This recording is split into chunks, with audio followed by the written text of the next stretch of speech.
या कार्यक्रमाचे प्रायोजक आहेत Pitambari products private limited.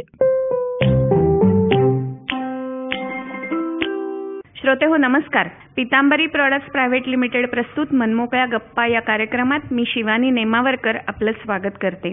श्रोतेहो, Pitambari मनमोकळ्या गप्पा मारण्यासाठी आज आपल्याबरोबर आहेत पितांबरीचे व्यवस्थापकीय संचालक रवींद्र प्रभुदेसाई सर. सर नमस्कार, कार्यक्रमात तुमचं स्वागत. नमस्कार श्रोतेहो.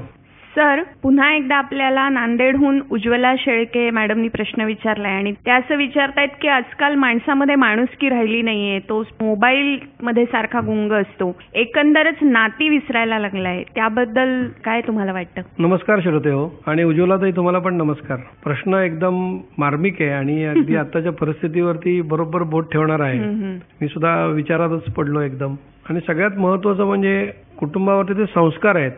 तर मी नाही आम्ही असं पहिल्यांदा आम्हाला शिकवलं जायचं. म्हणजे मी आधी नाही, म्हणजे आपलं जे काही व्यक्तिमत्व आहे हे जास्तीत जास्त व्यापक होत जावं अशा प्रकारची आपली संतांची शिकवण होती आणि कुटुंबातले संस्कार सुद्धा होते. आता उदाहरणार्थ जर का आपण जेवायला बसायचो तेव्हा आपण श्लोक म्हणायचो की ओम सहना भवतु सहनो भुनक्तु सहवीर्यम करवावहै. म्हणजे आम्ही सगळे मिळून हे करतो आहोत आणि मग आमचं पचन चांगलं होऊ दे, आम्हाला सगळ्या गोष्टी मिळू देत. म्हणजे ह्या श्लोकातून असतील किंवा जे काही मनाचे श्लोक आहेत किंवा अजून सगळ्या तुकारामांची गाथा असेल, ज्ञानेश्वर असतील, तर ते सगळं विश्व कल्याणासाठी सगळं मागत होते. आणि आता आपल्याला काय होतं की माझा पगार वाढू दे, मला गाडी मिळू दे, मला बंगला मिळू दे, हे सगळं मला काय ते मिळू दे. आणि ही जी एक दुसऱ्याला दिल्याचा जो आनंद आहे ना, म्हणजे मी नेहमी असं म्हणतो की एखादा समजा तुम्हाला श्रीखंड दिलं, तुम्ही 10 वाटे श्रीखंड खाल, पुढे काय तुम्हाला डायबिटीस होईल ना. पण तुम्हाला एकदा 1 वाटी श्रीखंड घेतलं, दुसरी वाटी तुम्ही खायला जे दुसऱ्याला दिली, गरीब कोण असेल त्याला दिली, जी काय मुलांना ज्याला मिळत नाही, आणि त्यांच्या चेहऱ्यावरचा आनंद जेव्हा तुम्ही बघायला शिकाल त्यावेळी मी पासून आम्ही मध्ये रूपांतर होईल.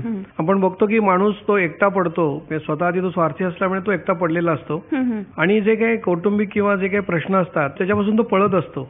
आणि मग तो मोबाईलची नशा असेल किंवा टीव्हीची नशा असेल, त्या नशेमध्येच तो व्यस्त राहण्याचा प्रयत्न करतो आणि जेणेकरून ते प्रश्न आपल्याला दिसणारच नाहीत. म्हणजे कुठेतरी आणि एक मला असं वाटतं की परमेश्वरापासून आपण लांब चाललेलो आहोत असं सुद्धा मनामध्ये येतं. म्हणजे आपण म्हणतो की आपल्या प्रत्येकामध्ये सत्व, रज आणि तम असे 3 गुण असतात. आपल्याला जसं एक लहान मुलांना असतं की माझ्या बरोबर किंवा माझ्या मागे माझे आई वडील आहेत, तर त्याला एक असं एक स्वास्थ्य असतं त्याच्यामुळे की मला काही प्रश्न पडले तर माझ्या मागे आई वडील आहेत.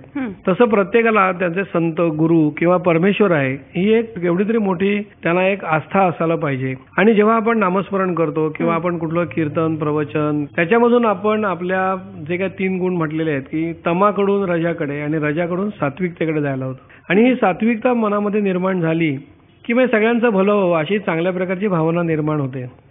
म्हणजे मी माझ्या पलीकडे दुसऱ्यांचा पण आपल्याला विचार आपण करू लागतो. आणि आपण बघतो की ही जी काही रॅटरेस आहे म्हणजे शहरांमध्ये आणि ग्रामीण भागांमध्ये, की ग्रामीण भागांमध्ये संधी नाहीये, शहरांमध्ये खूपच स्पर्धा आहे.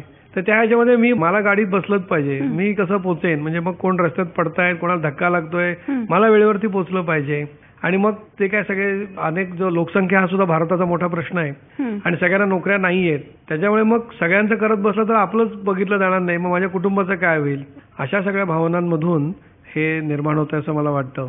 आणि त्याच्यासाठी जर का पहिल्यांदी गोष्ट रोजची आपली काही साधनं आपण केली आणि दुसऱ्यांचा जर का आपण विचार करायला शिकलो. जपानमध्ये सुद्धा आम्ही गेलो होतो, त्या जपानमध्ये पण खूप गर्दी असते, पण ते दुसऱ्याचा आधी विचार करतात आणि मग स्वतःचा विचार करतात. तर असं जर का प्रत्येक भारतीयाने विचार केला तर मला असं वाटतं की पुढची परिस्थिती बदलेल. उज्ज्वलाताई, तुमच्या लक्षात आलं असेल की सरांनी आपल्याला सांगितलं की ती माणुसकी न राहता प्रत्येकामध्ये आपुलकी निर्माण होण्यासाठी हे खूप चांगलं मला वाटतं सरांनी आपल्याला हे दिलेलं आहे. श्रोते हो, अशा प्रकारचे कुठलेही प्रश्न तुमच्या मनामध्ये येत असतील तर त्यासाठी तुम्ही पितांबरीचे व्यवस्थापकीय संचालक रवींद्र प्रभुदेसाई यांच्याशी नक्की संपर्क साधू शकता. त्यासाठी आमचा पत्ता लिहून घ्या. Pitambari products private limited, Hemendra cooperative housing society, Gokhale road, Naupada, Thane west, 400602. Pitambari products private limited, Hemendra cooperative housing society, Gokhale road, Naupada, Thane west, 400602. आणि संपर्कासाठी आमचा क्रमांक आहे 022 6703 5555. क्रमांक पुन्हा एकदा ऐका, 022 6703 5555. रवी सर, आज तुम्ही इथे आलात आणि आमच्या श्रोत्यांबरोबर मनमोकळ्या गप्पा मारलात, याबद्दल खूप खूप धन्यवाद. धन्यवाद श्रोते हो. या कार्यक्रमाचे प्रायोजक होते पितांबरी प्रॉडक्ट्स प्रायव्हेट लिमिटेड.